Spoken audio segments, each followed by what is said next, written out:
Welcome back. I'm here today with Sophie Abramson from Bamboozer. She's the president of the Americas. Previously, Sophie was with H&M Group. And Sophie, I was hoping you could give our audience a little bit of your background and your introduction.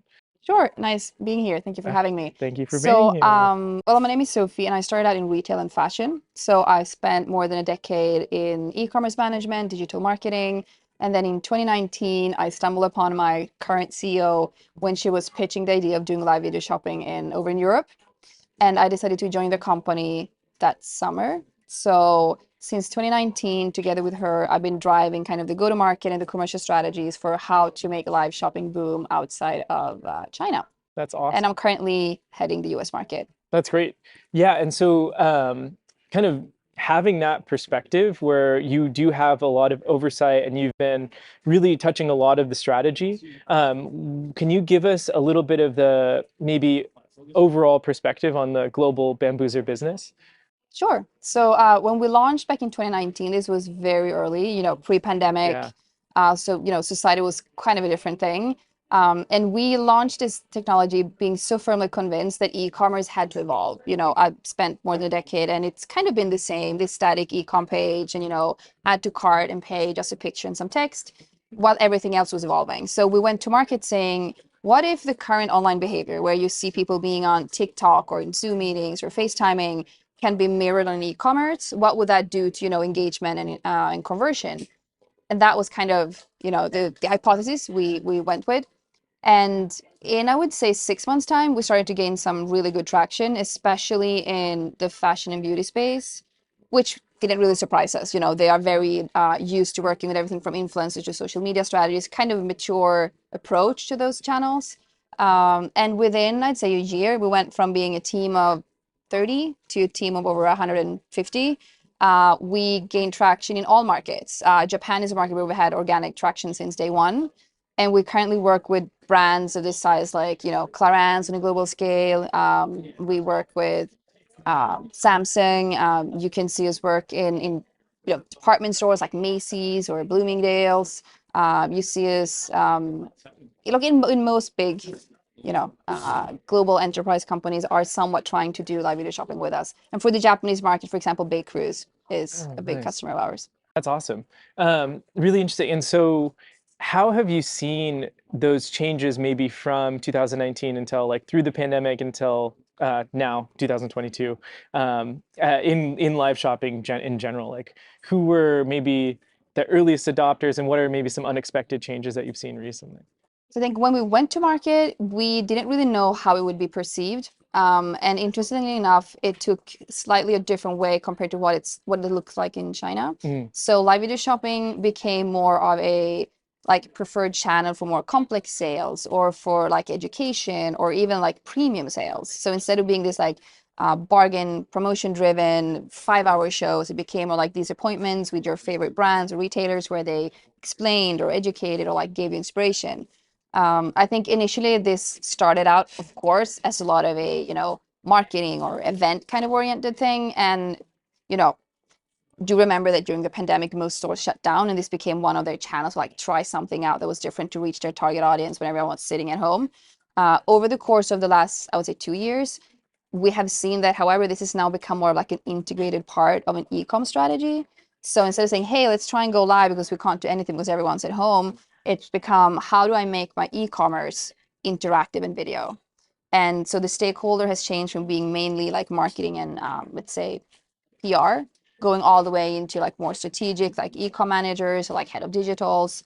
So that's one thing for sure that we've seen. It's become a strategic thing, and I wouldn't be surprised if you look back now on 3 years from now, and you will probably see people having like the VP of live commerce. Where we're building an industry, and we're seeing that all these big retailers, and we're talking like big brands, are actually establishing these functions and internal champions and like trying to figure out their own strategy. that's super. Yeah, I love that. That's super interesting. And you touched on something a little bit ago that I kind of want to expand on. You mentioned that that it kind of was perceived as being this 5 hour bargain Mm, shows, and then it kind of moved into like it's something a little bit more personal, where yeah. you mentioned these like one-to-one appointments, and I wanted to kind of expand on that. Like, when you have a champion internally at your company who's running this, do you think that their focus is on the whole platform, or are you seeing like connections with like certain retailers and certain types of for example, if it's a luxury brand, is it more one to one versus maybe like a larger retailer is potentially doing I one to would more many? say in sort of instead of talking verticals, I Yeah. would say target audience. Okay. So if you're looking at, let's say, if you talk about one to many, which is like Yeah. our go-to-market product and like Hmm. kind of our claim to fame, I think that started out as an event and soon became more of like an educational like tool where you are trying to give online customers that more like almost personal experience, like Cool. being in a store. I think what we've seen there is that they have started to look at the entire marketing calendar and how can I like use video in all these different ways. If you look at one-to-one, this is probably where you see more complex sales. It can be anything from like a very expensive skin routine in all their creams to like setting up a smart home or buying a car. So I think our two products kind of cater to specifically two use cases. One is where you have a pretty low average order value and you want to increase the basket size. And if you're in a very nice live show and you can talk and you can see how they put together an outfit or how they put together the skin regimen or how they explain how to create your smart home, Hmm. it's easy for you to add things to cart and you kind of organically build a larger average order value. Or you might be on the side where you have a very long purchase funnel. So imagine luxury or let's say cars, car dealers. It might take weeks to, you find something online until you decide to actually go purchase it because there's so many aspects of like giving you that purchase decision. Um, in in a live show, that's shortened by half at least, because all of a sudden all those questions that you have around, okay, what I do, how do I take care of this garment, or how do I add that specific part to the wardrobe, all of a sudden those questions get answered in real time. So it's either increasing average order value or it's shortening conversion funnels. Then the one-to-one, I would say it's used both in like consumer electronics where people just simply want to understand how to assemble something, all the way into buying extremely expensive coats from like luxury brands. That's awesome. And did you see that so if the one-to-one maybe wasn't part of the initial plan, do you feel like that stemmed from like the pandemic where people were restricted and these appointments were an easier way to get into the store or I think when we went to market, the vision was kind of to elevate and amplify the e-commerce experience and have that mirror how users are Mhm. living the internet, like Yeah, how we yeah. interact, right?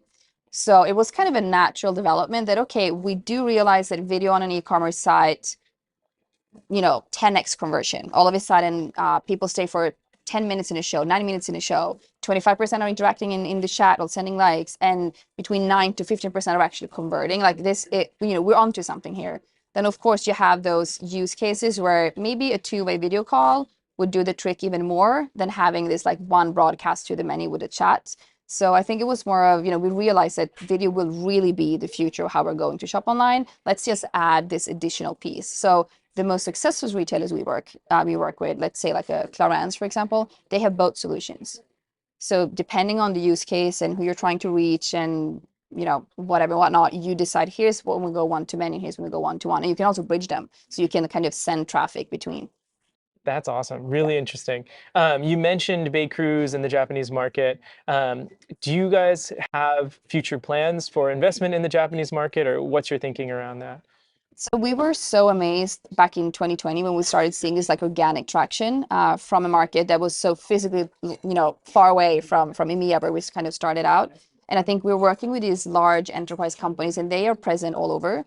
And when they say, "Hey, my global strategy is going live stream shopping," then of course they're going to activate various markets. And I think what's really interesting about Japan is that we're seeing a lot of viewing. Like the view count in a show in Japan is roughly 3 to 4 times the average in the rest of the platform. Wow. So the end consumer here is definitely ready for live shopping, which gives us the confidence that like we should double down on this market. So we're kind of where we used to be maybe a year ago in the European region, meaning we're starting to build up a core team with these core competences, making sure that we really have the clients present in the Japanese market, being successful in going live and having that adoption. Because I think what you really need in every market is those, the use cases that speaks to that market and those references in those brands.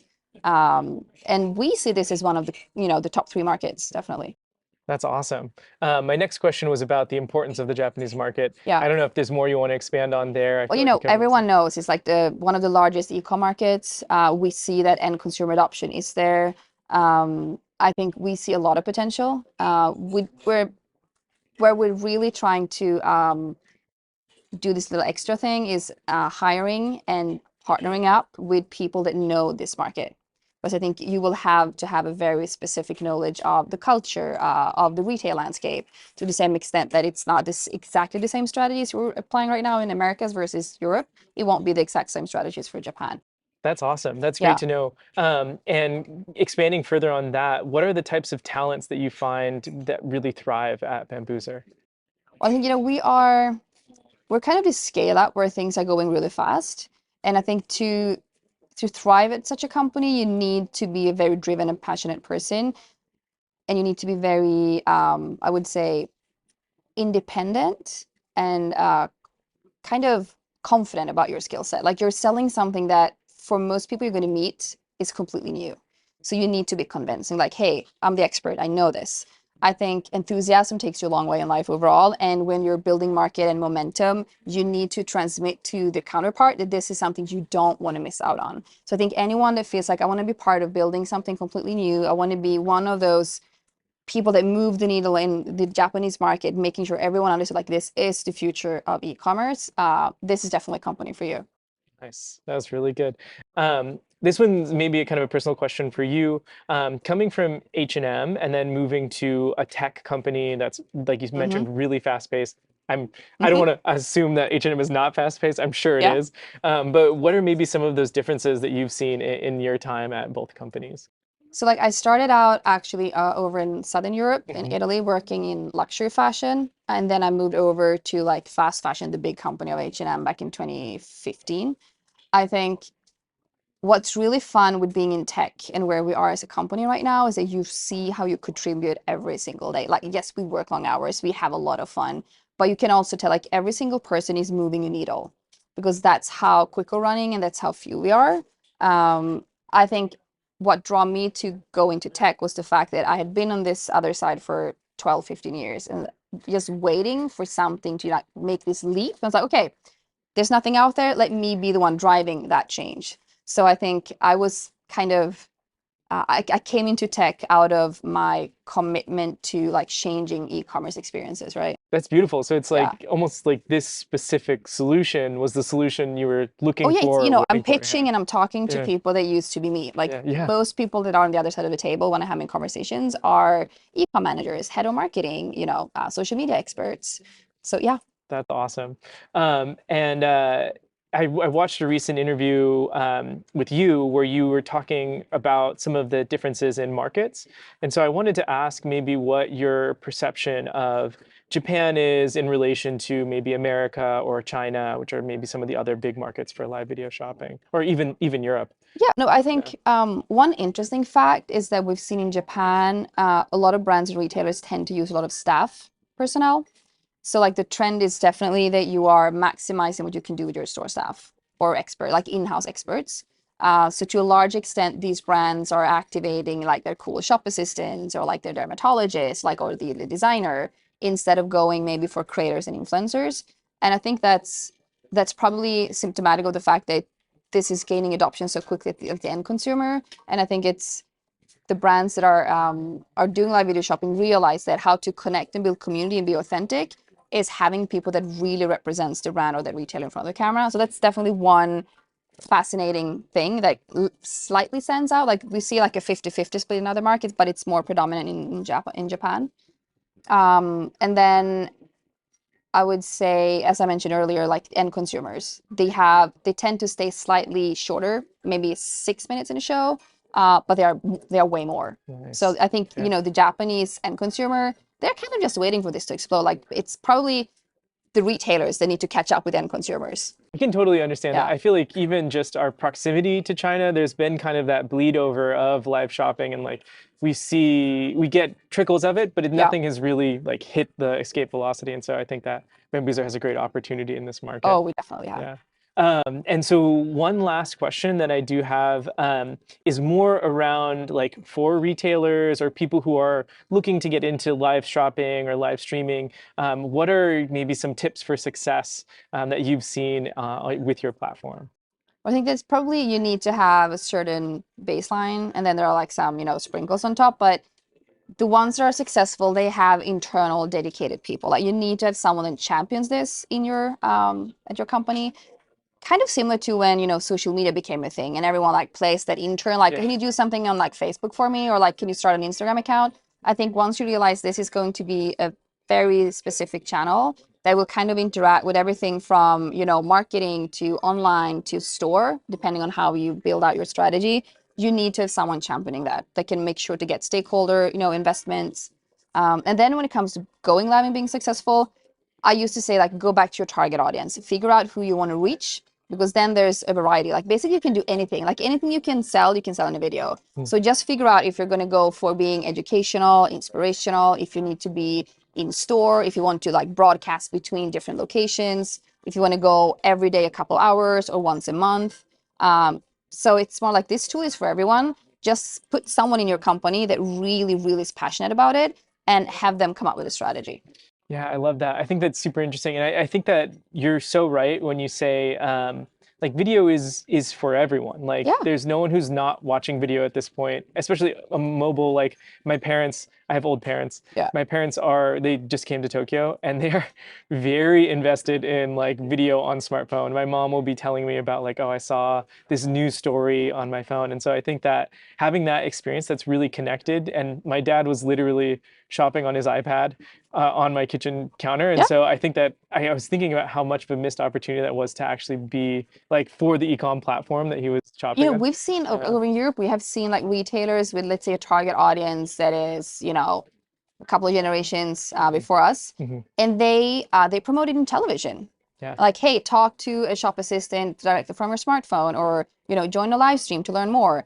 And it's a very easy transition, but you just need to reach them, and you Yeah. don't reach them probably on like a LinkedIn ad or like an Instagram ad, but you reach Exactly. them on television. Exactly. And people QR code and they're in the show. So it's just like figure out who's your target audience and like think outside of the box. Yeah. And that's what makes this technology so fun to work with. It literally opens up to anything. Like it becomes what you make of it. Nice. Yeah, that's great. Yeah. What are some of the most, this is my last question. So what are maybe some of the most unique use cases that you've seen across any market? Well, I think for the one-to-one, we definitely have some cool cases where stores are now building out proper little booths where store staff, when they're not walking the floor, are like going upstairs and taking customer calls in like the one-to-one, two-way video way. I think some really cool things in one-to-many has been activations, everything from, Bloomingdale's doing a live red carpet when they turn 150 in New York, to, Hugo Boss streaming across 13 markets, like during Milan Fashion Week, like these really like high profile things, while on the other end, maybe going live every day with like their store staff. And one fun thing is that probably people you would not expect are the ones that really work as a live shopping host. Okay. So we've seen companies where, graphic designers entered the show by mistake and were like so appreciated, so they stayed. Or, people doing auditions and finding out that, there's actually a guy like, working in logistics who's awesome at selling these things. So it kind of opens up to this entire new profession too. Yeah, so like you said, just really be open to everything. It's a Yes, new world. definitely. Awesome. Right on. Thank you so much, Sophie. We appreciate your time. Thank you for having me. Yeah. Any last things you want to promote, you want to direct people to? Well, if I'm going to sell this to someone, I would Please. say you don't want to be the person that watched this video in 2022, late 2022, and said like, yeah, this sounds cool, but maybe it's just not yet there. And then see us again in 2023 when we really hit like mass adoption, because I live and breathe this. Like I read all the reports, I follow all my, the markets and all the retailers. We're this close now. Like this is becoming a big thing. It's more than just a trend and a hype. And we're seeing like solid growth quarter over quarter, like all KPIs from like, number of shows to end consumers. So like, don't miss out. Like you want to be part of this journey. Perfect. Thank you so much. Thank you.